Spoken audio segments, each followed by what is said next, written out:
अस्सलाम वालेकुम। इस वीडियो में हम इस पैराग्राफ की ट्रांसलेशन करेंगे। इंशाल्लाह आपको काफ़ी वोकेबलरी जानने को मिलेगी, आपके सेंटेंस स्ट्रक्चर भी रिकॉल हो जाएंगे। So let's begin. Let me read this paragraph first. वो परेशान बैठी हुई यही सोच रही थी, मुझे तो लग रहा था इस काम को करने में ज़्यादा से ज़्यादा 3 दिन लगेंगे। आज 3 दिन पूरे हो गए हैं, लेकिन काम मुकम्मल अभी तक नहीं हुआ है। मुझे सर से बात करनी पड़ेगी क्योंकि इस काम को करने में अभी मज़ीद 2 दिन और लगेंगे। सर से बात करूंगी तो वो कहेंगे अगर ऐसा चलता रहा तो मैं आपको काम देना बंद कर दूंगा। लेकिन जब सर से बात की तो वो कहने लगे ये कोई हैरानी वाली बात नहीं है, मुझे अंदाज़ा है कि इसमें वक्त लगता है। लेकिन मैं चुप था कि चलो देखते हैं आप इतने कम वक्त में कैसे काम करती हो। ये पैराग्राफ है, इसका मैं एक एक सेंटेंस लेती जाऊंगी और उसको ट्रांसलेट करती जाऊंगी, उसके वर्ड्स मीनिंग भी बताती जाऊंगी, उसका टेंस भी बताती जाऊंगी कि किस टेंस का है। ठीक है, sentence. So let's begin. First sentence is वो परेशान बैठी हुई यही सोच रही थी से पता चल रहा है कि ये क्या है, हमारा कंटिन्यूस टेंस है, पास्ट कंटिन्यूस टेंस है। ठीक है, और परेशान बैठने के लिए हम यूज़ करते हैं सिट वरीडली। ठीक है, परेशान बैठना।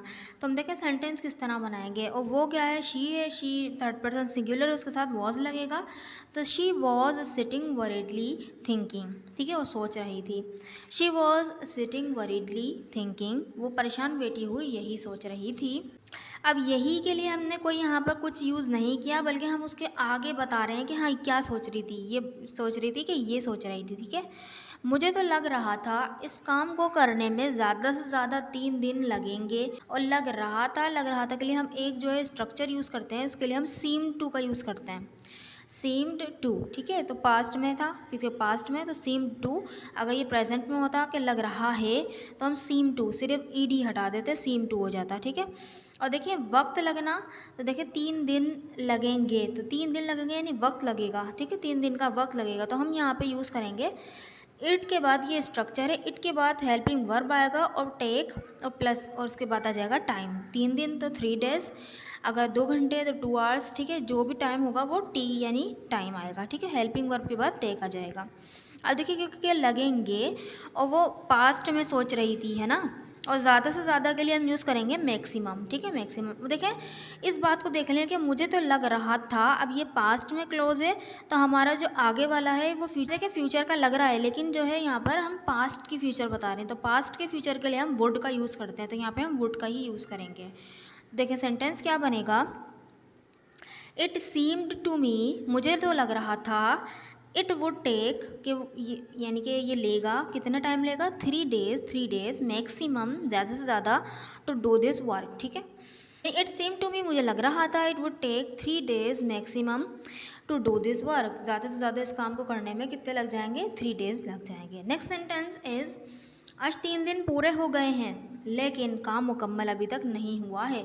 अब पूरे दिन मुकम्मल हो गए हैं, तो ये देखें ये क्या है हमारा, तो टुडे ये प्रेजेंट ही चल रहा है, हो गए हैं, तो ये क्या है, परफेक्ट बात हो गई है ना, तो प्रेजेंट परफेक्ट। लेकिन बट काम मुकम्मल अभी तक नहीं हुआ है, तो ये भी प्रेजेंट परफेक्ट में ही बनेगा अभी तक के लिए, और होने के लिए हम देखें, होने के लिए तो हम बी का यूज़ करते हैं। ठीक है, और अभी तक के लिए हम येट का यूज़ करेंगे। देखिए आज 3 दिन पूरे हो गए हैं, यहाँ पे कोई सब्जेक्ट जाहिर नहीं है, तो जब सब्जेक्ट जाहिर नहीं होगा तो हम इट का यूज़ करेंगे। और देखें लेकिन काम मुकम्मल अभी तक नहीं हुआ है, काम करने वाले का जिक्र नहीं है, काम की बात हो रही है, तो यहाँ पे ये पैसिव में बनेगा। ठीक है, प्रेजेंट परफेक्ट के पैसिव में बनेगा।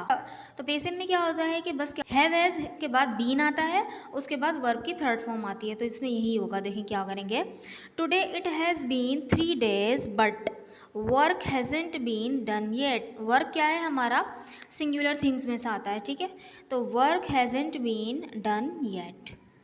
ठीक है, टुडे आज इट हैज़ बिन 3 डेज, 3 दिन पूरे हो गए हैं, बट लेकिन वर्क हैज़न्ट बीन डन येट, अभी तक काम मुकम्मल नहीं हुआ है। नेक्स्ट सेंटेंस इज़ मुझे सर से बात करनी पड़ेगी क्योंकि इस काम को करने में अभी मज़ीद 2 दिन लगेंगे। अब वो लगेंगे वही वाली बात आ गई। ठीक है, लेकिन अब आप यहाँ पर नोट करेंगे, यहाँ पे आप देखेंगे कि यहाँ पे कोई पास्ट का जुमला है ही नहीं, तो इसलिए हम इसको सिंपल फ्यूचर एंड डेफिनेट में ही बनाएंगे जो विल के बाद आता है। ठीक है, ठीक है। अब देखिए मुझे सर से बात करनी पड़ेगी, तो पड़ेगी के लिए हम यूज़ करते हैं विल हैव टू का यूज़ करते हैं। देखिए यहाँ पे हम बता देते हैं विल हैव टू करना पड़ेगा, कोई भी काम करना पड़ेगा विल हैव टू का यूज़ होगा। और देखिए मज़ीद वक्त के लिए हम यूज़ करेंगे एनदर, और फिर टाइम जितना भी टाइम यानी मज़ीद 2 दिन तो एनदर 2 डेज़, मज़ीद 2 घंटे तो एनदर 2 आवर्स। ठीक है, यहाँ पे हम एनदर के बाद लगा देंगे और लगेंगे, वही स्ट्रक्चर रहेगा इसका इट, इसके बाद हेल्पिंग वर्ब फिर टेक और प्लस टाइम। ठीक है, वक्त लगना।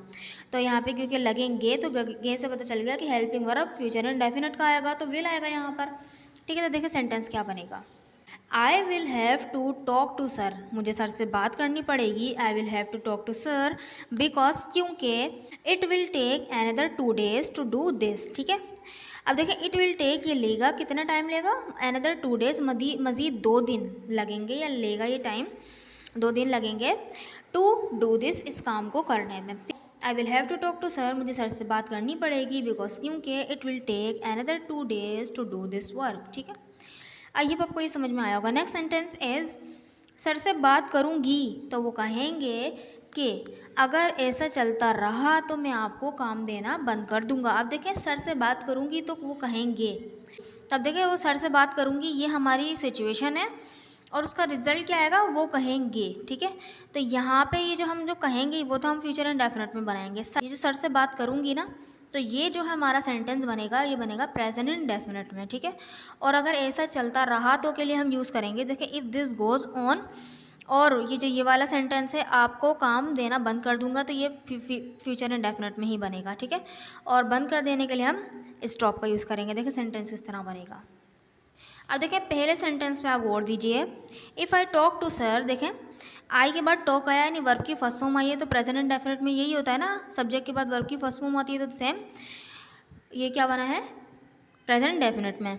If I talk to sir, sir से बात करूँगी, ही विल से, वो कहेंगे, दैट के इफ़ दिस गोज़ ऑन, अगर ऐसा चलता रहा, I will stop giving you work. ठीक है, I will stop giving you work, stop के जो बाद है जेरेंट आता है, तो इसलिए हमने यहाँ पे जेरेंट यूज़ किया है। या भले ऐसे कोई भी वर्ब हो उसके बाद सेकंड वर्ब आप यूज़ करें तो उसके बाद आप जेरेंट में लगा के यूज़ कर सकते हैं। ठीक है, तो देखिए सेंटेंस कितने आराम से बन गया। If I talk to sir, sir से बात करूँगी, ही विल से, वो कहेंगे, दैट के इफ़ दिस गोज़ ऑन, अगर ऐसा चलता रहा तो I will stop giving you work, मैं आपको काम देना बंद कर दूंगा। नेक्स्ट सेंटेंस इज लेकिन जब सर से बात की तो वो कहने लगे। अब जब सर से बात की ये पास्ट इंडेफिनिट में ही बनेगा, तो वो कहने लगे, हम यहाँ पे इसको भी पास्ट इंडेफिनिट में ही बनाएंगे। इसके लिए हम बोलेंगे व्हेन, और बोलना या बात करना उसके लिए हम स्पीक का यूज़ कर सकते हैं। अब टेंस बनेगा बट, लेकिन when I spoke to sir, मैंने जब सर से बात की या मैंने सर से बोला, ही सेड, वो कहने लगे और उन्होंने कहा, क्या कहा, ये कोई हैरानी वाली बात नहीं है, मुझे अंदाज़ा है कि इसमें वक्त लगता है, वक्त लगता है। देखिए वहाँ पे वक्त लगा और वक्त लगेगा का यूज़ हुआ था फ्यूचर इंडेफिनिट का। ठीक है, यहाँ पे हम वक्त लगता है तो हम यहाँ पे वो इट टेक्स का यूज़ करेंगे। ठीक है, जो हमारा प्रेजेंट इंडेफिनिट वाला रूल होता है ना, इट के बाद वर्ब की फर्स्ट फॉर्म आती है, उसके बाद ई एस और एस लगेगा क्योंकि इट क्या है थर्ड पर्सन सिंगुलर में से आता है। तो देखिए ये कोई हैरानी वाली बात नहीं है के लिए हम यूज़ करेंगे नो वॉन्डर, कोई हैरानी वाली बात नहीं है। और इट टेक्स के बाद हम टाइम लगा देंगे। ठीक है, इसमें टाइम लगेगा तो बस टाइम ही लिख देंगे, हर सी बात है। नो वॉन्डर आई नो, यानी मुझे अंदाज़ा है, मुझे पता है। No wonder I know it takes time. ठीक है, no wonder I know it takes time. Next sentence is लेकिन मैं चुप था कि चलो देखते हैं आप इतने कम वक्त में काम कैसे करती हो। लेकिन मैं चुप था, यानी कि यहाँ पे हम एक स्टेट बता रहे हैं, तो हम यहाँ पे क्या बोलेंगे, यहाँ पे हम सेंटेंस बनाएंगे प्रेजेंट सिंपल का, जो वॉज वर्ब के बाद हमारा नाउन आता है। तो चुप रहना के लिए हम क्या बोलते हैं, साइलेंट। ठीक है, चुप रहना, खामोश या चुप के लिए हम क्या इस्तेमाल करते हैं, साइलेंट। और देखें चलो देखते हैं, तो लेट से लगा के वर्ब की फर्स्ट फॉर्म लगाएंगे। ठीक है, तो यहाँ पे चलो देखते हैं, तो देखते के लिए हम सी लगा देंगे, लेट सी। ठीक है, और कम वक्त के लिए हम शॉर्ट टाइम का यूज़ करेंगे। देखिए सेंटेंस किस तरह बनेगा और कैसे काम करती हो, तो ये प्रेजेंट इंडेफिनिट में बनेगा। देखिए सेंटेंस किस तरह बनेगा, बट लेकिन आई वॉज साइलेंट, मैं चुप था या खामोश था। दैट के लेट सी, देखते हैं, चलो देखते हैं। हाउ यू वर्क, कि तुम किस तरह से काम करती हो इन सच अ शॉर्ट टाइम, इतने कम वक्त में। सो आई होप आपको ये ट्रांसलेशन समझ में आई होगी, आपकी कुछ नॉलेज में इजाफा किया होगा। So let me read full paragraph. She was sitting worriedly thinking. It seemed to me it would take 3 days maximum to do this work. Today it has been 3 days, but work hasn't been done yet. I will have to talk to sir because it will take another 2 days to do this. If I talk to sir, he will say, if this goes on, I will stop giving you work. But when I spoke to sir, he said, no wonder. I know it takes time. I was silent that let's see how you work in such a short time. So I hope आपने ये video बिल्कुल गौर से देखी होगी. So this sentence is for you. मुझे ये सीखने में चंद मिनट्स लगेंगे. मुझे ये सीखने में चंद मिनट्स लगेंगे. इस सेंटेंस को बना के ज़रूर कमेंट बॉक्स में लिखिएगा ताकि मुझे पता चले कि आपको वीडियो समझ में आई कि नहीं. अगर वीडियो अच्छी लगी है तो चैनल को ज़रूर सब्सक्राइब भी कर दीजिएगा, वीडियो को लाइक भी कर दीजिएगा और इस वीडियो को दूसरे के साथ शेयर भी कर दीजिएगा. Thank you so much.